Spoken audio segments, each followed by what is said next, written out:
আপনারা যত মাহফিল হয়েছে, যত জলসা হয়েছে, মনে হয় এইরকম সুন্দর, এইরকম পরিবেশ আর মনে হয় এর মাঝে হয়নি। হয়েছে কি? আলহামদুলিল্লাহ, শুকরিয়া। গত ৫০ দিনে আকাশের যে অবস্থা, আল্লাহ চাহে আল্লাহর রহমত আমাদের এই ইমাম উলামা পরিষদের, হয়তো আল্লাহর রহমত এটা যে আল্লাহ রাব্বুল আলামিন আমাদের জন্য এই পরিবেশকে শান্ত করে দিয়েছেন, বলে সুবহানাল্লাহ।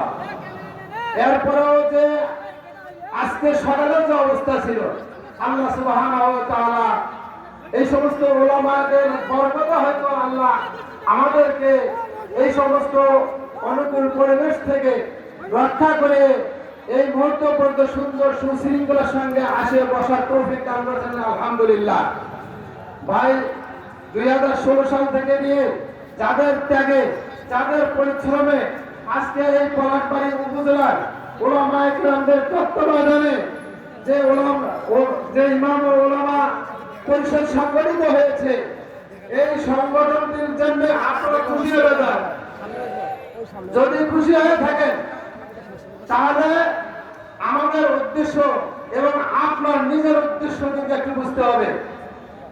সংক্ষেপে বলছি, এই পলাশবাড়ী ইমাম উলামা পরিষদের যে আমাদের গঠনতন্ত্র, এখানে আমাদের স্লোগান আছে ঈমান, ঐক্য, সেবা, শৃঙ্খলা।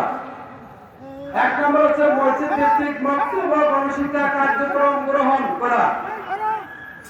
২, ধর্মের নামে সকল অপব্যাখ্যা, ধর্মের নামে সকল অপব্যাখ্যা, সন্ত্রাস, উগ্রবাদ নির্মূলের লক্ষ্যে সামাজিক সচেতনতা বৃদ্ধির কার্যক্রম পদক্ষেপ গ্রহণ করা।